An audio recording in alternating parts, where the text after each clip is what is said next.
friends. I'm your host, Dr. Dave Layton, and thank you for joining me in our journey to hope. It is my desire through this podcast to bring you information about how to discover, sustain, or perhaps regain hope. In this episode, I'm speaking with a new friend, Steve Gamlin. Steve is an accomplished speaker, author, and visualization coach. Now, that's a term he's going to talk about and explain what that is. But I'm going to let him introduce himself and tell us a little bit about what he does, who he is. Now, I came across information about Steve through a Facebook group that we're both part of. His comments interested me. I went to his site to learn more about him.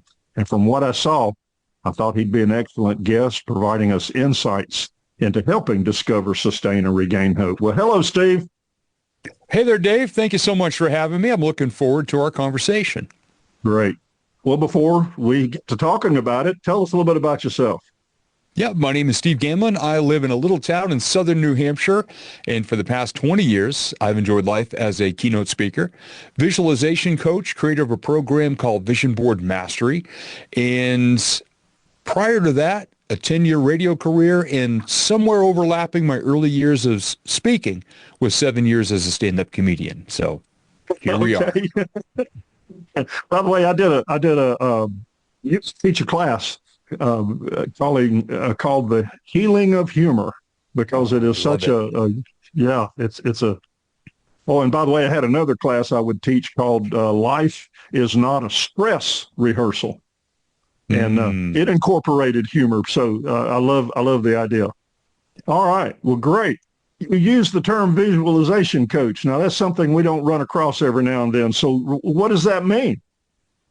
What I do is I get to work with people who might be struggling year after year, throwing the same bland goals or resolutions out there, or maybe going to vision board parties and, wine, cheese, cracker, scissors, glitter, glue sticks, magazines, getting a little buzz on and just gabbing away, chopping up magazines, throwing pictures on a board and thinking they're manifesting goals. So what I work with people is to understand where they are right now in their lives in 8 areas of life, not just stuff, and then where they'd like to be a year from now. We weave in an emotionally connected why. And we kick back some stories about what it's going to look like, feel like, sound like, smell like, taste like when they achieve all these things. So it's the big part of what I do. It's not just what you get, it's who you become and we work in 1-year increments so as not to overwhelm people, but that's a big part of it right there. Helping people to see the best version of themselves and then map out an action plan to get there. Okay, great. This is a timely podcast because hopefully people are beginning to think, well, the year's drawing to an end. I've got a new year coming up, and we think about New Year's resolutions. So this might be some timely information to folks. All right. Well, I like the idea of visualization. Oh, and by the way, in your bio, you are a motivational firewood guy. Yes. How did that come about? Early on in my speaking, and this is around 2005, somebody had mentioned that the National Speakers Association had a group that met in the Boston area, because I live about an hour and 20 minutes north of Boston. They said, you should go down there, and they could really help you to set up your business and get launched as a speaker. So I walk in and I see the table of all the members have these beautiful lanyards and badges and all this. And I've got a Sharpie and a little sticker that says, hi, my name is. And so I wrote Steve.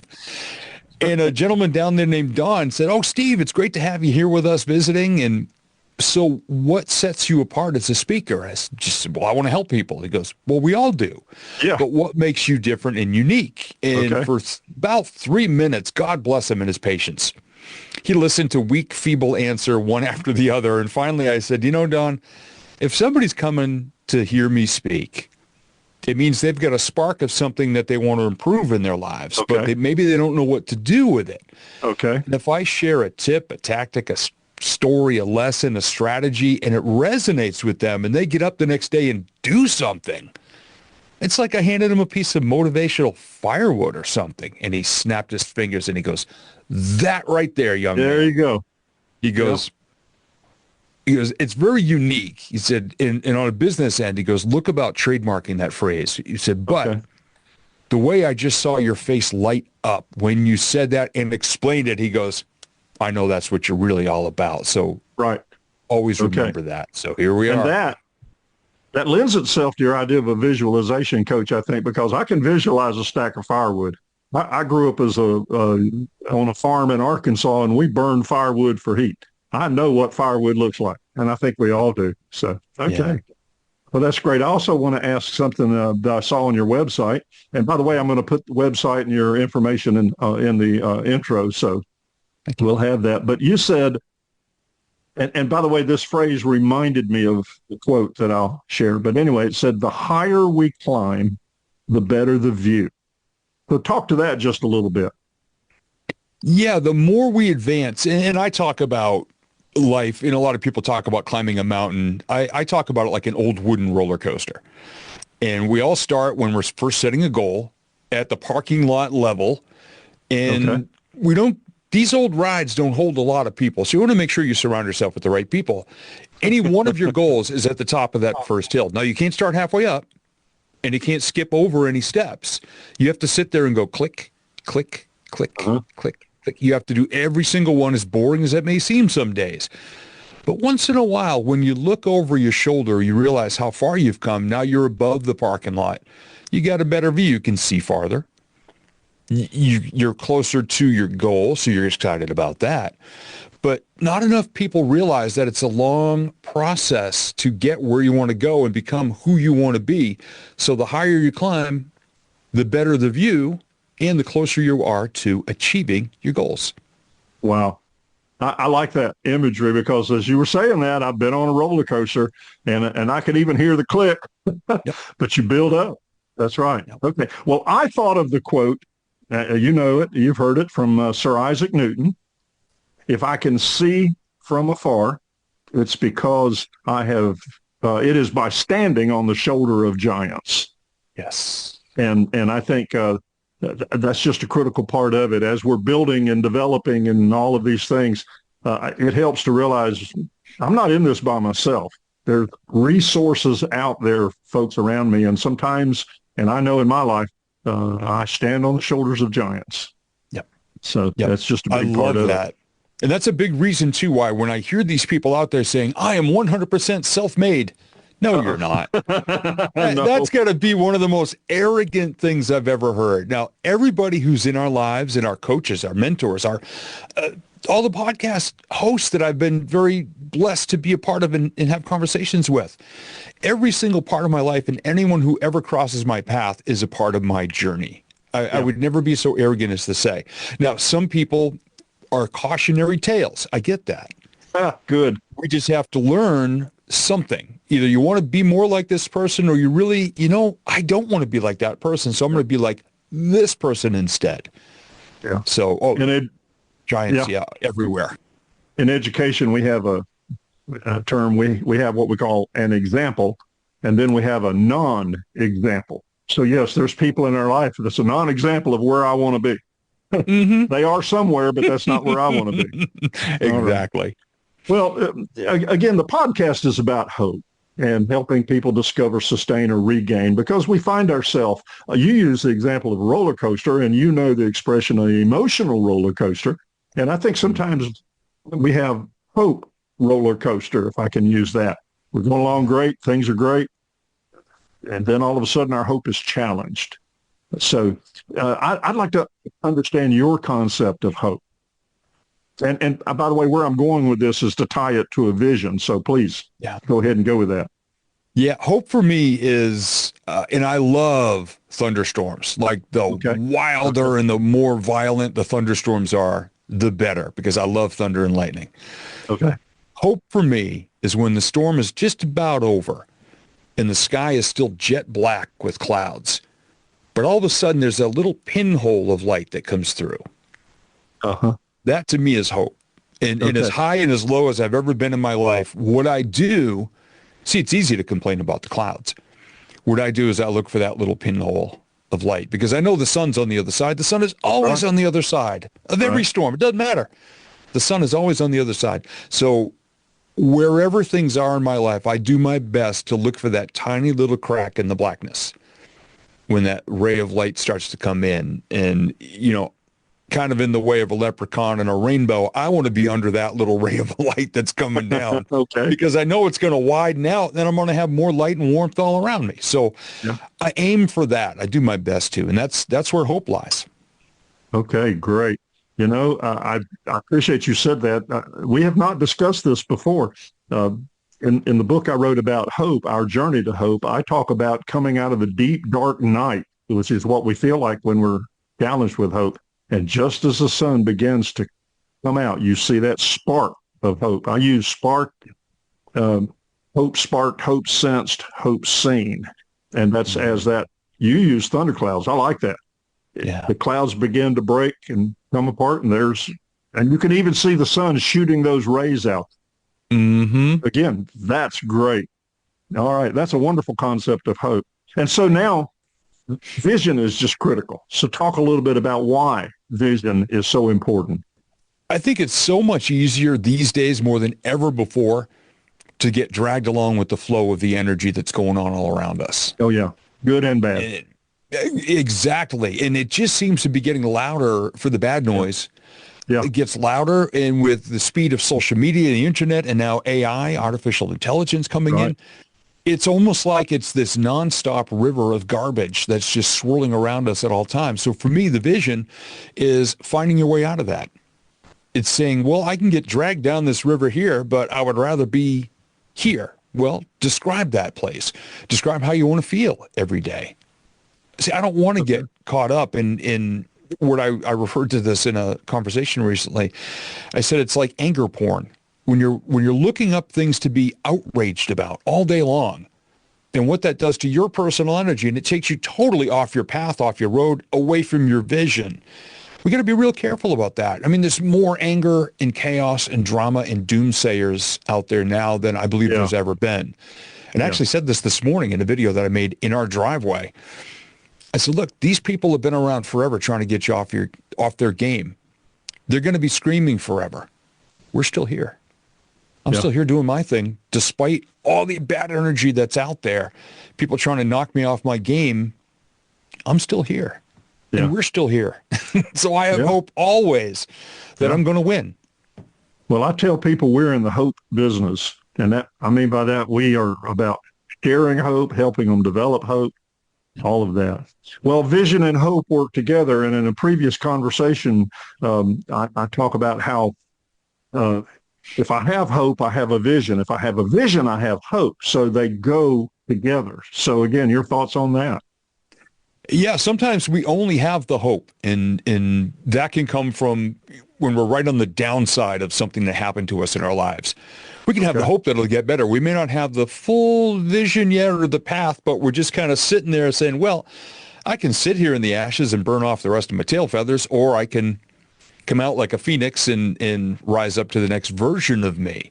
Yeah. And in August of 2003, I had just, in a short window of time, demolished my radio career, walked away from 10 years successful career, went through a divorce, and at age 35 was $62,000 in debt because I had not been paying attention. Ouch. I had the hope of wanting to put my life back in a better place, but I wasn't quite sure what that was going to look like or anything. And on a hot and humid Friday afternoon, I had $3 in my pocket, and I decided to take out my frustration and self-loathing on a bucket of golf balls at a driving range. I went to the farthest tee box on the property because I didn't want to dent anyone's car because I'm a terrible golfer. And I was underneath a string of steel-towered power lines, and a thunderstorm came through. This is part of why I love thunder. And I stood there for an hour, even holding the club up over my head and daring the lightning to hit me. Oh. It hit my bucket and the buckets of two other gentlemen who ran from the storm and never came back.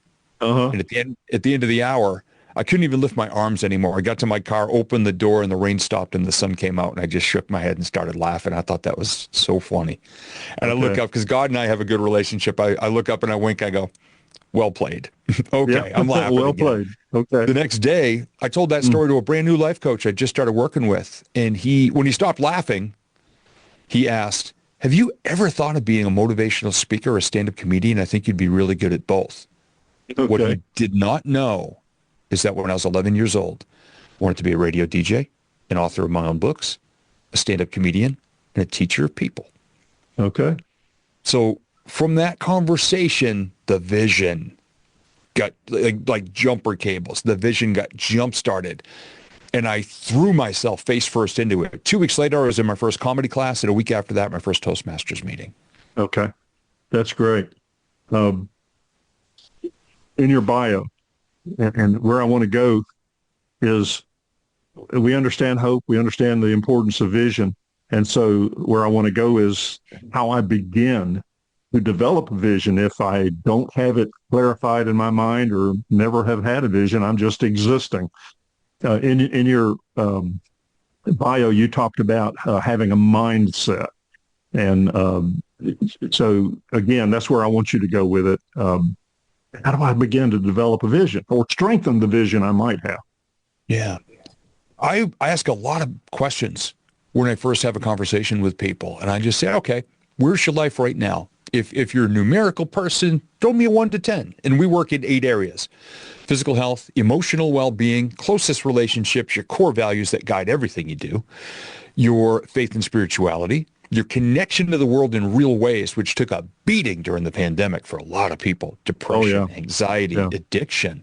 Oh, and not to mention, by the way, the current political environment. And you talked about negativity all around us. But anyway, that's another story. Go ahead, please. Yeah. And then your work and your money. So all of these 8 areas. And I'll ask people, I said, look, if you're numeric, throw me a number 1 to 10. Where do you think it is right now? How would you rate it? And if you're a creative, descriptive like me, tell me a little story about where your life's at now. And so we're establishing point A. And what most people realize is, oh my gosh, it's not as bad as I thought it was. I'm letting this one part of my life that's really frustrating me taint the shine and the hope that's in the others. And then I'll say, okay, now we're on solid ground. Where would you like to be a year from now? And describe it to me. Okay. And don't just say, I want to be at a 10 in everything. That's a lot of work. Right. No, okay, right. But how can we give you more hope, more clarity, more vision, and help you to really believe that you can create this? And then we'll work on why do you want it, emotionally connected, and then an action plan to get there. But through a conversation, we start to actually tell the story. And then going back to one of the giants whose shoulders I stand on, Jack Canfield, acting as if. What will your life feel like when you have done the work to achieve this? When you've conquered these fears or these concerns, when you've overcome these doubts? If you put all your hope into it and your vision, what would be the first thing you would do to get there? And all of a sudden, I see them unlocking a little bit. That's why I love doing these on Zoom calls, because I can watch their face. And I can see the hope, and I can see those clouds, dark clouds parting out, more lights coming through, and more hope and more self-belief. So, yeah, it's a mindset shift for sure. Yeah. You know, I was writing as you were talking because I'm at a point in my life where I have to write things down so I don't forget them. Yeah. What you were saying there, those 10 items, and I thought, 10, that's quite a bit. But you know what you've done there is you've shown that vision is applicable in all parts of our life: physically, intellectually, emotionally, spiritually, relationally, just go on. That these are there. And we need to have visions in all of those areas, individually as well as collectively. Now, I'm speaking to a guy who knows all about that. Sorry, but hey, I didn't always. I learned what I teach now, and this is why I laugh when people say, and sometimes in a very snotty fashion, what qualifies you to teach what you teach and coach do what you do? Well, I've got a little chalkboard here in my recording studio, and about the 10th time somebody asked me with a very snotty attitude, I picked up the chalkboard and I wrote, "This guy lived it." And I drew an arrow and I put my face in front of the arrow and took a selfie. And that's my certification. So I didn't always have things this together. 22 years ago, like I said, I was in the ashes and rose like a phoenix. Now I've been up and down and burnt more tail feathers. That's why one of my stage stories is called "Some Days Your Phoenix Rides a Pogo Stick." Yeah. So I'm still learning. And sometimes I'll share with you, you're just compelled to help others gain that hope and develop that vision and all those kinds of things. Yeah. Well, all right.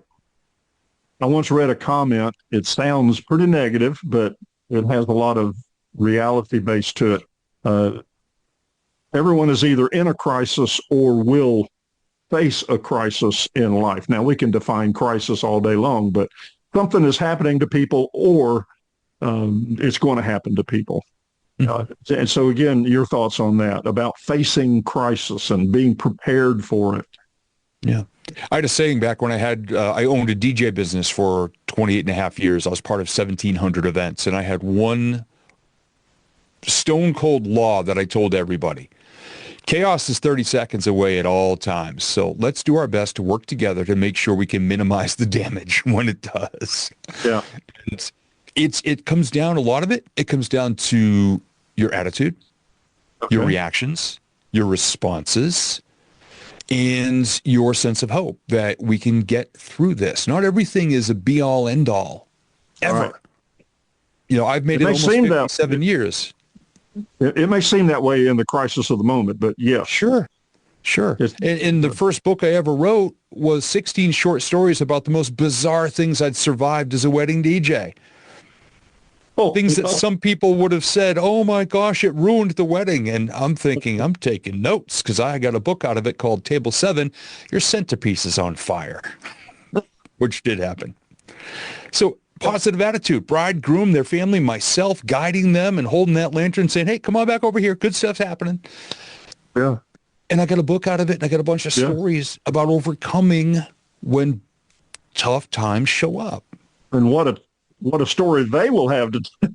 Oh yeah. I had people saying, Steve, if something happens at our wedding, are we going to be in your next book? I said, hang on, I'm not looking to write another book. Please do not sabotage this so you can be famous. Oh, that's great. My daughter's last year, I think it was, for my birthday, gave me a mug that says, be careful what you say. You might be a guest on my podcast. Yes. I've seen one of those and I love it. I think it's great. Yeah. All right. Well, you're driving down the highway, everything's good, the road's open, and then a rock hits your windshield or a bird flies into your radiator. Life happens unexpectedly most of the time. And so I think my thoughts were, if I have hope and I have a vision, then those bumps and rocks or whatever that come about are not going to destroy that. They may challenge it, but they're not going to destroy that. And in fact, on the other side, may have strengthened it. Yeah. Yeah. No, hey, I used to teach. I'm sorry, go ahead, please. No, I was going to say, and there were times where I get hit with a rock, and then I happen to see in my rearview mirror as I'm, recovering from that maybe there was a little old lady or there was a motorcycle or something behind me. And then I say, you know what? I'm glad that hit me and not them. Oh, wow. Yeah. Yeah. I used to teach leadership and management classes, and planning is always something that we would teach. And as I looked at your information, even the simplest goals look like, feel like, sound like, and smell like, and even taste like. I liked that. What came to my mind was when I used to teach about developing a plan, I would say, see it, plan it, do it, and then check the results, because you might have to redo some of that. And so your concept of visualization fits that model. I can't move forward if I don't see it. Yeah. Exactly. And it's funny that you mentioned that, and you mentioned your mug. The mug on my desk says, see it, be it, do it. I like it. Yeah. That's great. Some people try to say, no, you have it in the wrong order. I said, nah, that's the order that works for me. So I'm not changing the mug. Yeah. Well, I started my podcast about a year and a half ago. A friend of mine, I was invited to their church to speak on a Wednesday night, and we were at dinner together, and he said, I was coming out of recovery from leukemia at the time, which, by the way, last week was my 2 years of being cancer-free. Yay. Wonderful. Oh, yeah. Anyway, he said, you ought to think about putting together a podcast called Journey to Hope. And man, why didn't I think of that? And so I studied a little bit and started the podcast. And so I had that vision presented to me, and that's where I'm going with this. I hadn't even thought about it, and that friend shared with me, you got a story to tell. By the way, I didn't want to make it about me. I wanted to present all kinds of different views on the subject to help people develop. And so anyway, I would see it, and then I planned it. I did it. I had to go back and redo some things and improve as I go, and I still am, by the way. Okay. Anyway, that was the nexus of getting started with this. Mm-hmm. All right. Any parting shots before we wrap up? I'll share the biggest lesson I ever learned from one of my grandfathers, and he never verbalized it, but he lived it every day, and I do my best to do the same. Leave as many situations as you can better than you find them, because you might just be giving somebody else hope. You might just be giving them a vision that the world's a better place than they thought. Yeah. So just in even the simplest ways, pay a compliment, hold the door open, something. Yeah. Leave at least one situation a day, as many as you can, better than you find it. Yeah. You know, I volunteer at the local cancer center where I was treated and cured. Yesterday I was up there, and one of our patients was there. Her husband had gone out to grab some lunch, her caregiver, and I've gotten to know this lady over the last several months, and her hair is starting to grow back. Bless her heart, you know. Yeah. And by the way, we tell them that's a mark of courage. Don't worry about that. So I chatted with her and visited, and then I stepped out of the treatment area, was going down the hall, and I saw her husband coming, and he was just in a wonderful mood. And I asked him, hey, what's going on? He goes, December 13th. Friday the 13th, we ring the bell. That's going to be her last treatment, and she's going to be cancer-free. You know, I walked away from there saying, thank you, Lord, that I am sharing in that expression of hope that person is so, wonderfully happy about. And so, yeah, I marked it on my calendar. I said, that's not my normal day to volunteer. I'm going to be there. I want to see you ring that bell. So, all right. Love it. And that's what we do. If we have hope, we share hope. Yep. Okay. Yep. All right. Steve, you have fulfilled my expectations, my friend. Thank you. Oh, you're very welcome. And thank you for inviting me. I'm honored to be here. And this was a great conversation. Yeah. All right. Well, friends, thank you for joining us as together we journey to hope. I trust in some way we have encouraged you to discover, sustain, or regain hope through this effort. I invite you to contact me if you have any questions or comments, or if you wish to share with me something you've experienced in your journey to hope. My email is info@ourjourneytohope.com. And please share this podcast with someone whose hope is being challenged. I look forward to sharing more with you soon. Again, I'm Dr. Dave Layton, and thank you for listening. And until our next episode, remember, we give all glory to God our Father.